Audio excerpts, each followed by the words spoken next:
jamaah. Alhamdulillah. Alhamdulillahirrabbilalamin, senang sekali kita masih di Islam itu Indah. Dan buat jamaah yang baru bergabung, hari ini kita sedang membahas tema mengapa wanita cuma satu bagian. Sudah dijelaskan kok sama guru-guru kita ya. Sekarang kita beralih lagi ke, tadi belum sempat terjawab ternyata jamaah penasaran Ustadz. Kalau misalnya bagiin warisan dulu atau bayar utang dulu, takutnya udah keburu dibagiin warisannya. Ternyata ketahuan ada utang, duitnya udah nggak ada. Gimana tuh Ustadz Maulana? Baik, izin Sasa Sipa.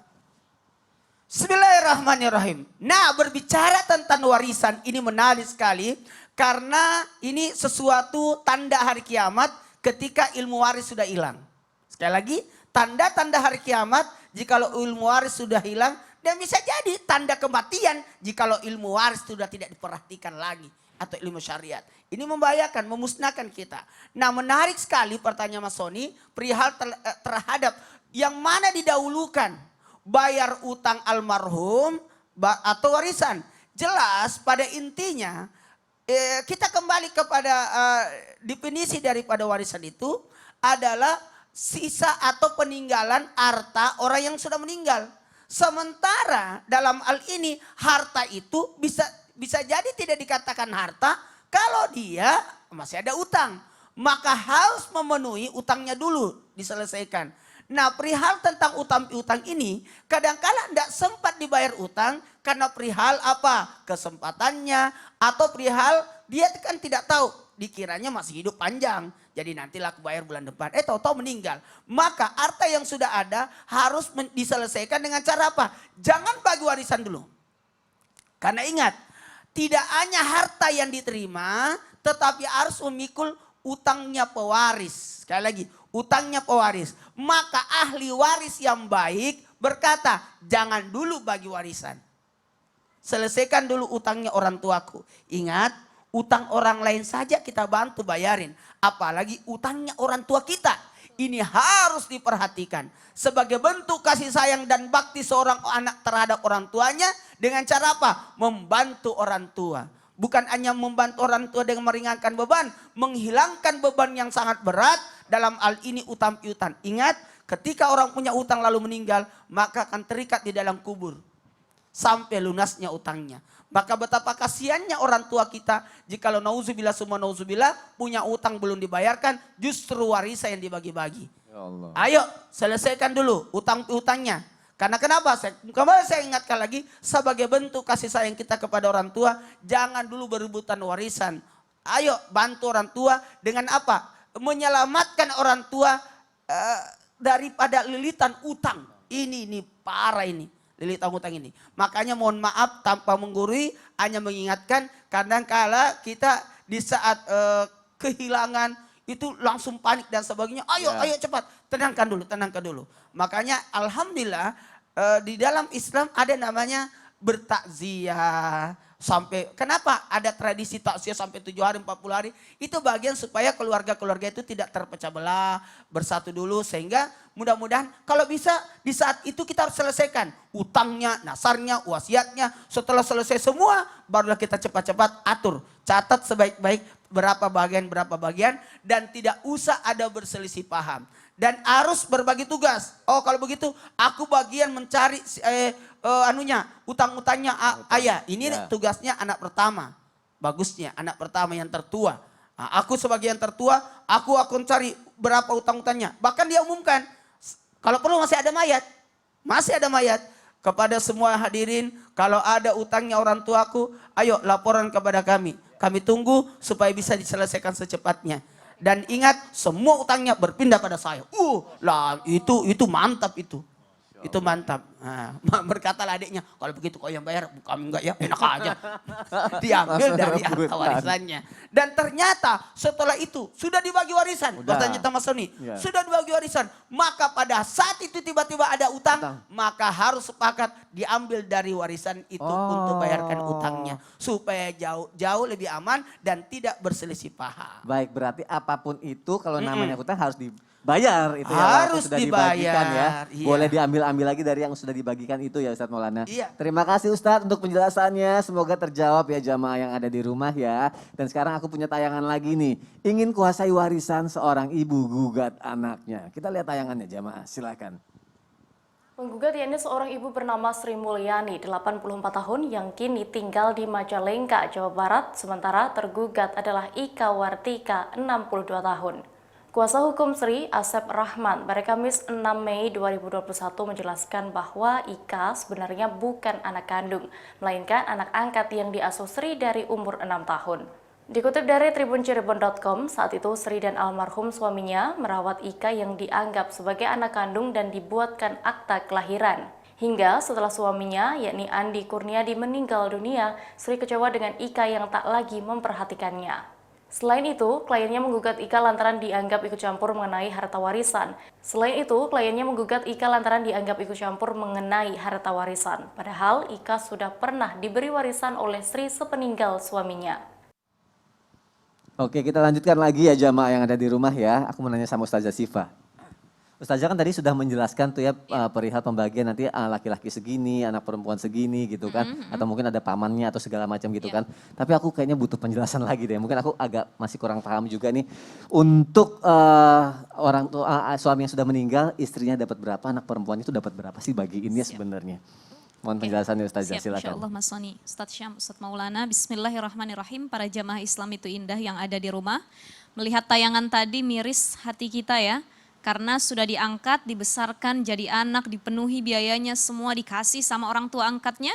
Tapi malah menggugat sang ibu, apalagi terkait harta. Ini sama saja tidak bersyukur. Nah, salah satu bentuk ketidakbersyukuran manusia adalah dalam perkara harta. Apalagi dikatakan man la yashkurin nas la yashkurillah. Siapa orang yang tidak berterima kasih kepada manusia, maka sesungguhnya dia tidak berterima kasih kepada Allah Subhanahu wa taala. Pentingnya dalam segala hal, dalam segala aspek, dalam segala nikmat yang kita terima, wasilahnya melalui manusia, maka kita terima kasih juga. Sebagai bentuk rasa syukur kepada Allah Subhanahu wa ta'ala. Nah, dalam surah An-Nisa ayat 12 dikatakan bagaimana bagian jika seorang mayit ini meninggalkan seorang istri dan seorang anak perempuan. A'udzubillahi minasyaitonirrajim. Bismillahirrahmanirrahim. Wa in kana lakum waladun falahunna tsumunu mimma taraktum mim ba'di wasiyatin tusuna biha audain. Jadi dalam surah An-Nisa itu disebutkan bahwa apabila seorang laki-laki meninggal, dia sudah jadi mayit. Dia punya anak perempuan dan juga punya seorang istri. Maka bagi istrinya, falahunna tsumunu mimma taraktum. 1/8 bagian. Kisaran persenannya itu 12,5% dari seluruh harta yang dimiliki oleh suaminya. Jadi kalau suaminya punya harta berapa M, contoh diambil saja. 12,5% itu untuk bagian istrinya. Bagaimana kalau ceritanya istrinya dan suaminya dalam proses perceraian? Ya, kalau perceraiannya itu belum sampai ke talak 3, talak bain, maka di situ istri masih mendapatkan harta waris dari suaminya. Tapi kalau sudah talak bain, maka di sini bukan lagi harta waris. Dalam kompilasi hukum Islam disebutkan ada yang disebut dengan harta bersama. Hati-hati. Makanya kalau suami istri cerai, banyak banget suami yang tidak mau memberikan spesial hartanya pun sama istrinya. Dia bilang apa? Aku yang cari nafkah, aku yang beli rumah ini semua, aku yang beli perhiasan, mobil dan lain sebagainya. Kamu tidak ada berhak untuk memiliki harta dari yang saya miliki. Padahal dalam kompilasi hukum Islam, dalam Islam juga disebutkan ada harta bersama yang harus dibagi ketika sudah bercerai. Ya, perempuan dapat sekian, suaminya dapat sekian. Jadi tidak serta-merta itu harta milik suaminya seluruhnya gitu. Nah, banyak sekarang istrinya tidak mendapatkan apa-apa, bahkan ada barang yang sudah dipakai sama istrinya ditarik lagi sama suaminya. Padahal istrinya bawa anak yang harus dinafkahinya, tapi dia tidak bertanggung jawab terhadap harta tersebut.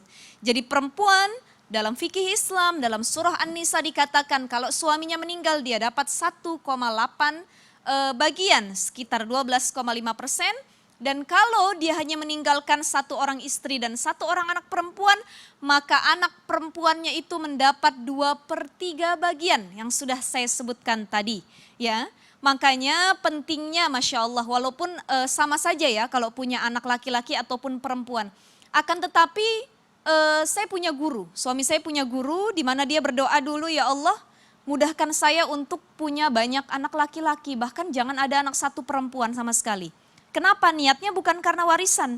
Dia takut anak perempuan ini fitnahnya lebih banyak daripada anak laki-laki. Padahal zaman sekarang baik anak laki maupun perempuan fitnahnya sama saja.